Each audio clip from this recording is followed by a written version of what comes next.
Bienvenidos a todos a este curso de salud renal para todos, de la prevención a la detección. Soy el doctor Erwin Iván Campos, trabajo y resido en Santo Domingo, República Dominicana, y el tema a impartir es hipertensión arterial y enfermedad renal crónica. Estos son mis conflictos de intereses y para esta charla particularmente ninguno. El temario que vamos a seguir, y para mí lo más importante es que ustedes al final de esta charla sepan la fisiopatología de la hipertensión en la enfermedad renal crónica, sus definiciones más recientes y saber qué medicamento utilizar a manera de elección. Se define enfermedad renal crónica aquellos individuos los cuales poseen una anomalía en su estructura como en la función renal, y esta debe estar presente por 3 o más meses, con implicaciones para la salud.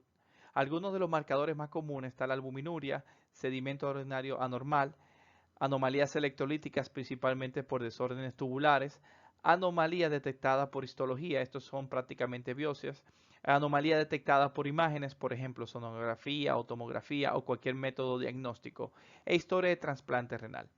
También, si poseemos una tasa de filtración glomerular menor de 60 mililitros por minuto por 1.73 metros de superficie corporal y esta es sostenida por más de 3 meses, hablamos de enfermedad renal crónica. Esta se divide en grupos. Grupo 3A entre 45 y 59, grupo 3B entre 30 y 44 mililitros por minuto por 1.73 área de superficie.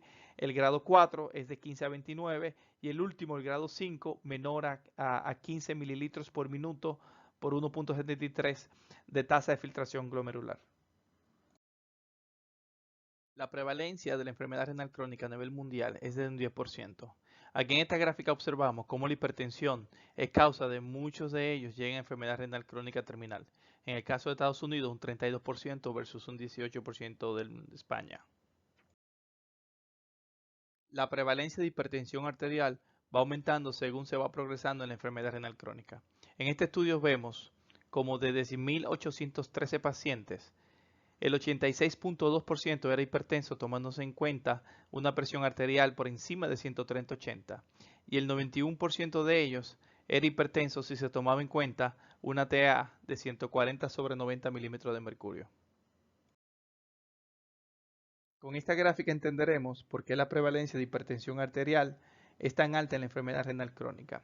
Y lo primero que existe es una reducción de la masa glomerular. Esto hace que haya una disfunción endotelial, con una producción de óxido nitroso deteriorada. Recuerden que el óxido nitroso es un vasodilatador.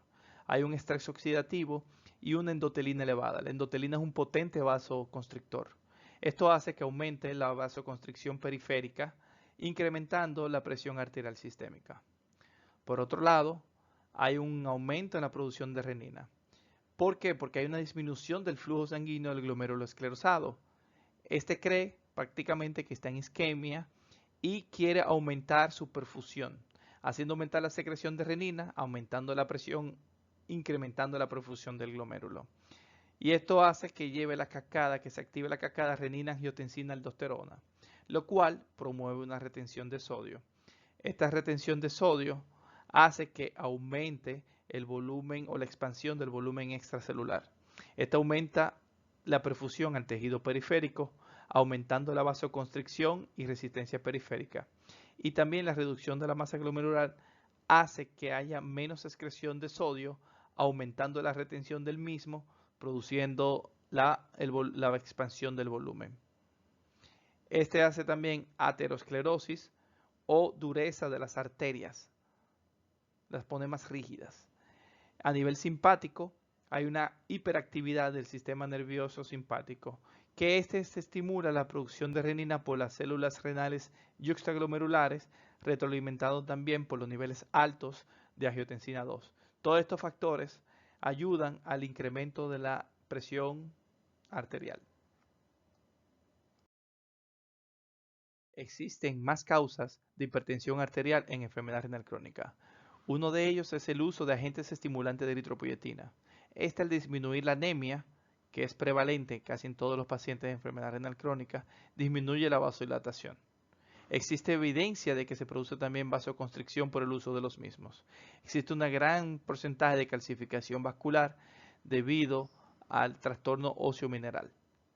Hay una uremia que priva también la vasodilatación por inhibición del óxido nítrico sintetasa y la retroalimentación túbulo-glomerular.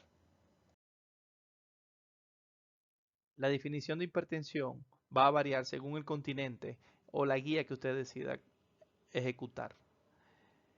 Según el Colegio Americano de Cardiología o la Asociación Americana del Corazón de Estados Unidos, la hipertensión se define como una presión sistólica igual o mayor a 130 milímetros de mercurio y una diastólica igual o mayor a 80, mientras los homólogos europeos de la Sociedad de Cardiología o la Sociedad de Hipertensión definen la misma como una presión arterial sistólica igual o mayor a 140 milímetros de mercurio y una diastólica igual a mayor de 90 milímetros de mercurio.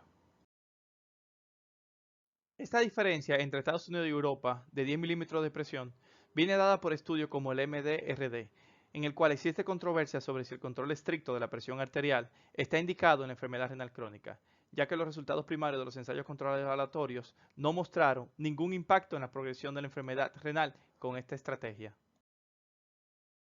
Otro estudio, como el AASK, donde el control intensivo de la presión arterial no tuvo efecto sobre la progresión de la enfermedad renal. Sin embargo, puede haber efectos diferenciales del control intensivo de la presión arterial en pacientes con y sin proteinuria basal. El estudio SPRING es uno de los estudios con mayor peso para el cambio de la definición de hipertensión para los Estados Unidos y sus guías. El objetivo era de una presión arterial sistólica menor de 120 milímetros de mercurio en comparación con una de 140. Después de una mediana de seguimiento de 3.3 años, el grupo intensivo también tuvo una tasa más baja de muerte por todas las causas, entre los pacientes con enfermedad renal crónica e hipertensión sin diabetes. El objetivo de una presión arterial menor a 120 en comparación con menor a 140 redujo la tasa de eventos cardiovasculares mayores y la muerte por todas las causas sin evidencia de modificación del efecto por la enfermedad renal crónica o un efecto perjudicial sobre el resultado renal principal. Este efecto del resultado primario cardiovascular menor y resultado de muerte por todas las causas menor en el grupo intensivo se vieron tanto en pacientes con enfermedad renal crónica como sin ella en el estudio SPRINT. En este metaanálisis de 18 estudios, la conclusión nos dice que un control de la presión arterial más intensivo se asocia con un menor riesgo de mortalidad entre los participantes del ensayo con hipertensión y enfermedad renal crónica. Como se puede observar, las metas de tratamiento han ido disminuyendo a través de los años, según la evidencia científica no lo comprueba. Desde 1980, cuando la meta era mayor a 160 o 90 para tratar hipertensión, hasta la actual, en el 2017, donde la meta es mayor de 130 sobre 80 milímetros de mercurio. Este último es muy apoyado sobre el estudio SPRINT. Aquí podemos observar en este cuadro cómo se compara la guía europea versus la guía norteamericana sobre la definición de hipertensión arterial. Nuestra guía CADIGO, que data del 2012, nos dice que los pacientes adultos con enfermedad renal crónica y albuminuria deben ser tratados aquellos que tienen una presión sistólica de 130 y una diastólica de 80. Sin embargo, esto se relaja a aquellos pacientes con enfermedad renal crónica y sin albuminuria, en lo cual la meta es de 140 milímetros de mercurio la sistólica y de 90 milímetros la diastólica. Posiblemente esto cambie en los próximos años. La toma de la tensión arterial en el consultorio debe ser validada. Se debería tomar después de 5 minutos, sin haber tomado café ni hacer ejercicios previos por 30 minutos, en tranquilidad, con un equipo validado y calibrado, con un correcto tamaño del manguito y sentado con los pies en el piso y soporte de la espalda. Inclusive, la forma de cómo se encuentra el antebrazo en el momento de la toma de presión puede aumentarnos en 10 milímetros de mercurio la TEA. Si bien es cierto, hay una asociación más fuerte entre la toma de la tensión arterial obtenida por un monitoreo ambulatorio de presión arterial, MAPA, con los resultados cardiovasculares y renales versus aquello que he tomado en la oficina, se ha validado que la toma de tensión arterial en el consultorio es tan válida como el mapa para la definición de hipertensión arterial. Nuestra guía CADIGO, con un borrador en el 2020 sobre la práctica de guía y manejo de la presión arterial en enfermedad renal crónica, nos recomienda que el tratamiento de rutina de la hipertensión arterial sea en base a las mediciones de la tensión arterial en la consulta y oficina, comprobada mediante protocolos estandarizados. También nos sugieren que el monitoreo ambulatorio de presión arterial, MAPA y la toma de TA en el hogar sea algo complementario a diagnósticos y manejo. Si bien es cierto, la primera causa de hipertensión es esencial o primaria, tenemos que tomar en cuenta la hipertensión secundaria. Y esta se puede definir o ver por algunas características como hipertensión severa o resistente, un aumento agudo en la tensión arterial de un paciente con valores previamente estables, que inicia antes de la pubertad. Esas hipertensiones en jóvenes es muy probable que sea secundaria, menor de 30 años, sin obesidad, sin antecedentes familiares de hipertensión y sin ningún otro factor de riesgo, hipertensión maligna o acelerada, hipertensión severa sin signo de daños de los órganos terminales como hemorragias retinianas o papiledema, hipertensión asociada también con trastornos electrolíticos, incluyendo hipocalemia y alcalosis metabólica. En este cuadro veremos algunas de las características más frecuentes de hipertensión secundaria que nos pudieran ayudar a la identificación según su etiología. En sentido general, una hipertensión que sea severa o resistente, cuando se inicia antes de la pubertad o en personas jóvenes por debajo de 30 años sin algún tipo de historia familiar o algún tipo de riesgo como la obesidad.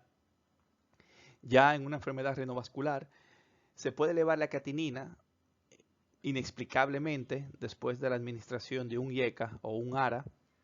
También muy sensible es cuando se le hace una sonografía a este paciente y se encuentra riñones asimétricos con respecto al riñón contralateral, con una diferencia en tamaño de más de 1.5 centímetros. Tenemos que pensar en una enfermedad renovascular. Cuando es una enfermedad renal primaria, casi siempre hay una elevación de creatinina sérica y hay un uroanálisis anormal, ya sea vía por sedimento, presencia de proteinuria, hematuria. También hay drogas que pueden producir hipertensión y esta puede ser transitoria mientras se toma la medicación. En el feocromocitoma encontraremos una triada que consiste en un dolor de cabeza, normalmente pulsátil, un paciente con muchas palpitaciones y una sudoración excesiva. En el aldosteronismo primario encontramos un paciente con una hipocalemia inexplicable y alto valor de potasio en el examen urinario. En una síndrome de apnea del sueño vamos a encontrar normalmente un paciente sobrepeso, con un fuerte ronquido. Normalmente la pareja sufre mucho en las noches por estos episodios. En una coartación de la aorta encontramos pulsos femorales muy débiles y tardíos con respecto a los brazos, y también la incapacidad de no encontrarse la presión arterial en los miembros inferiores. Por eso es importante en la consulta tomarle siempre a los 4 miembros la presión arterial. En el hipotiroidismo encontramos síndrome de hipotiroidismo, encontramos una persona más lenta, con constipado, lo clásico de hipotiroidismo. Y en el hiperparatiroidismo primario encontramos una elevación del calcio sérico. En el tratamiento de la presión arterial, uno de los primeros pasos es cambiar el estilo de vida. Por ejemplo, una actividad física aeróbica entre 90 a 150 minutos a la semana puede reducir una tensión arterial sistólica entre 5 a 8 milímetros de mercurio. Hacer ejercicio de resistencia dinámica entre 90 a 150 minutos a la semana puede reducir hasta 4 milímetros de mercurio la presión sistólica. Una resistencia isométrica puede reducir hasta 5 milímetros de mercurio. El consumo moderado de alcohol, por ejemplo, hombres igual o menor a 2 bebidas diarias y mujeres igual o menor a una bebida diaria, puede reducir hasta 4 milímetros de mercurio la presión arterial sistólica. Me veo en la condición moral de mostrar esta gráfica para que todos sepamos qué es una bebida diaria, que puede ser una lata de cerveza con 5% de alcohol, licor de malta, una copa de vino o algún shot en pequeña proporción. Continuando con el tratamiento de la hipertensión y el cambio en el estilo de vida, tener un peso corporal, reducir 1 kilogramo de peso corporal puede reducir en un paciente hipertenso hasta 1 milímetro de mercurio la presión arterial sistólica. Obviamente es reducir peso, no tener un cuerpo de superhéroe. Las dietas ricas en frutas y verduras, la dieta DASH y baja en grasa saturada, puede reducir hasta 11 milímetros de mercurio la presión arterial sistólica. Reducir la ingesta de sodio a menos de 1500, o en otras palabras, la sal a menos de 5 gramos, pudiera esta coadyuvar a una reducción de hasta un 5 milímetros de mercurio de la tensión arterial sistólica. El aumento de ingesta de potasio de 3 a 4 gramos al día también puede reducir hasta 4 milímetros de mercurio. Pero ojo y cuidado con esto, lo puse en rojo porque realmente en pacientes en enfermedad renal crónica tenemos deficiencia en la eliminación del potasio y muchas veces lo tratamos con IECA y ARA que pueden aumentar la hipercalemia. Esta medida no es muy recomendada en pacientes con enfermedad renal crónica y de si hacerlo tiene que estar estrictamente observada por su médico. Otra forma de tratar la hipertensión arterial, y esta vez de forma más invasiva, es la denervación renal. Esta afecta a los nervios sensoriales aferentes y simpáticos eferentes. Al afectar la vía eferente, afecta la resorción tubular de agua y de sodio, lo que disminuye la resistencia vascular. También afecta la liberación de renina y también afecta la disminución de la liberación de la noradrenalina. También se reduce la señal del sensor aferente del sistema nervioso simpático central. Se reduce la actividad nerviosa simpática. El estudio Simplicity compara una base de pacientes a los cuales se le hizo una denervación y al segundo grupo se le hizo una simulación del proceso, la cual fue en el estudio control. Este estudio no tuvo muy buenos resultados. En el grupo de toma de presión arterial sistólica en el consultorio, la diferencia entre el grupo que sí se realizó el procedimiento y el grupo control fue de 2.39 milímetros de mercurio en la tensión sistólica, por lo cual la P no fue significativa ya que se estaba buscando estadísticamente menos de 5 milímetros de mercurio. En el otro grupo, en el cual se manejaba la presión ambulatoriamente vía mapa o se le tomaba vía mapa, la diferencia fue de apenas 1.96 milímetros de mercurio, en el cual debía ser estadísticamente menos de 2 milímetros de mercurio. Este estudio luego se analizó y muchos de los resultados que aquí se presentan fue por la falta de adherencia de pacientes. Después del estudio Simplicity, vinieron algunos estudios que demostraron la eficacia de la denervación renal. Aquí le presentamos 3 de ellos, el Spiral Hypertension on MED, Spiral Hypertension of MED y el Radiance Hypertension solo. En estos 3 estudios presentados, hubo una disminución estadística significativa de los pacientes que se hicieron el procedimiento versus aquellos que se hicieron los simulados. Hay que recalcar que este procedimiento es operario dependiente y dependerá de la destreza del operador. No se pueden usar en etapas muy avanzadas de la enfermedad renal crónica. Un pequeño estudio de pacientes con enfermedad renal crónica también mostró reducciones notables de hasta 30 milímetros de mercurio en la presión sistólica después de la denervación renal en la enfermedad renal crónica más avanzada, estadios 3 y 4.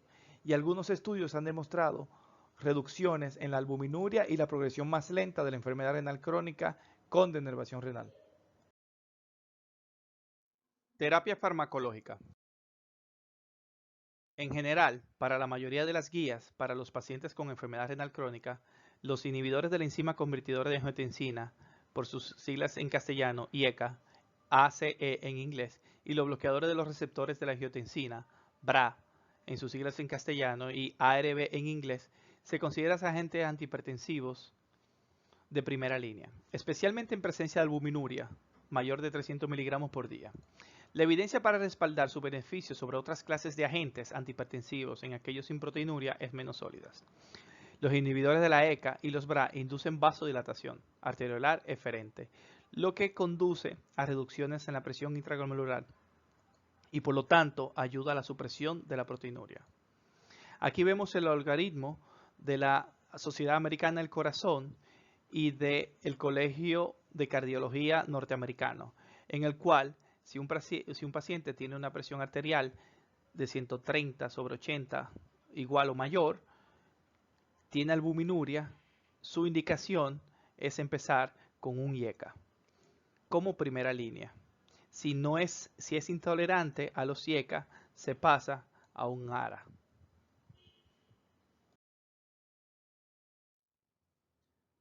La KDIGO, Kidney Disease Improving Global Outcomes, posee un borrador para el año 2020 en el cual hace una guía para el manejo de la presión arterial y enfermedad renal crónica. Y ellos recomiendan iniciar el tratamiento antihipertensivo con IECA o ARA para los diabéticos y no diabéticos con albuminuria estadio A2, A3, que equivale a mayor de 30 miligramos por día y enfermedad renal crónica. Y sugieren IECA y ARA con enfermedad renal crónica y diabetes, esto sin presencia aún manifiesta de albuminuria. Hablando de los diuréticos, hay menos consenso con respecto a la clase óptima de segunda línea de agentes antihipertensivos en pacientes con enfermedad renal crónica, pero los diuréticos son una opción razonable para la mayoría de los pacientes con enfermedad renal crónica, especialmente en el contexto de sobrecarga de volumen. Mientras que los diuréticos de ASA pueden preferirse a medida que disminuye la tasa de filtración glomerular, especialmente si hay evidencia de sobrecarga de volumen. Hay evidencias que los diuréticos tiazida y los diuréticos similares a la tiazida son agentes antihipertensivos efectivos y probablemente a través de mecanismos vasodilatadores indirectos. De los diuréticos de ASA se puede preferir la bumetanida o torsemida debido a su biodisponibilidad superior, aunque en el nivel de costo sea mucho mayor que la furosemida. La torsemida también tiene una vida media más larga que la furosemida y bumetamida y puede administrarse una vez al día. Para la hipertensión resistente se puede considerar regímenes que incluyan un diurético o espironolactona. Bloqueadores de canales de calcio.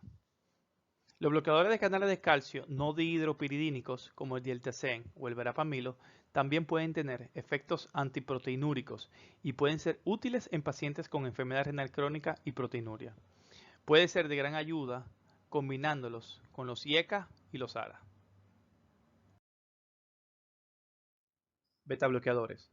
En ausencia de albuminuria o proteinuria, se debate el agente de primera línea óptimo para los pacientes con enfermedad renal crónica. Y este se va a seleccionar en función de indicaciones concurrentes, incluida la causa de hipertensión o la necesidad de tratar la hipercalemia o la sobrecarga de volumen. Los betabloqueadores están bien diseñados para tratar la falla cardíaca. Bloqueadores del sistema renina-angiotensina-aldosterona. Los IECA y los ARA, hemos hablado anteriormente de ellos, que son la primera línea en aquellos pacientes con enfermedad renal crónica y proteinuria. Y para muchos autores son también de primera línea aquellos pacientes con enfermedad renal crónica y sin proteinuria. Recordándole ustedes que el doble bloqueo de IECA y ARA está contraindicado, ya que aumenta los efectos no deseados de hipercalemia y no mejora la mortalidad. Otros medicamentos a utilizarse pueden ser los bloqueadores alfa, los agonistas adrenérgicos de la vía central, como la clonidina. Esto se puede utilizar en aquellos pacientes con múltiples fármacos con una hipertensión descontrolada. Vasodilatadores como el minoxidil y hidralazina, que también se utilizan en aquellos pacientes con hipertensión difícil de controlar. Inhibidores de la renina directa, como el elisquiren. Este medicamento trae mucha controversia y en muchos países ha sido descontinuado. Y también los antagonistas de la aldosterona como la espironolactona o esplenorona. Estos ayudan a una reducción de la proteinuria y puede utilizarse con IECA y ARA2 en aquellas proteinurias muy resistentes. Parte del éxito del tratamiento antihipertensivo es la buena adherencia del paciente al mismo. Recordarle que la adherencia del paciente es sumamente importante, por lo que debemos reducir la cantidad de tabletas o comprimidos administrados 24 horas. De por sí, el paciente de enfermedad renal crónica es una polifarmacia. Otro dato a considerar es suministrar en diferentes horarios de medicación. Aquí vemos en una tabla, un gráfico, cómo vemos que los pacientes que se le administraba tanto en la mañana como en la noche los antihipertensivos tenían menor efecto cardiovascular. En casos especiales de mujeres embarazadas, evitar los IECA y ARA, ya que son teratogénicos. Los agentes aceptables para su uso durante el embarazo para el control de la tensión arterial incluyen la nifedipina, el labetalol, metildopa y los bloqueadores de canales de calcio y bloqueadores beta. Estos pueden reducir potencialmente el riesgo de preeclampsia durante el embarazo. Dentro de casos especiales, en hipertensión tenemos a niños y adolescentes.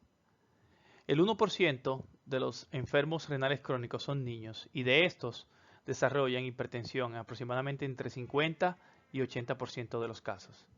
La hipertensión será en los mismos estándares en niños o adolescentes con y sin enfermedad renal crónica. Al siguiente le dejo el próximo cuadro donde se define hipertensión en niños.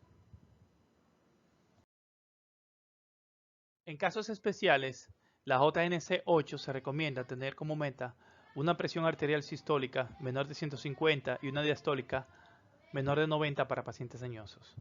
Después del estudio SPRINT se recomienda menor de 130/80 milímetros de mercurio, pero realmente las pautas actuales de la Asociación Americana del Corazón y el Colegio Americano de Cardiólogos indican que se individualicen los objetivos de tratamiento de la presión arterial y puede ser razonable dependiendo de las condiciones comórbidas, la esperanza de vida y la presencia del deterioro cognitivo. Y hasta aquí el final de mi presentación. Muchas gracias.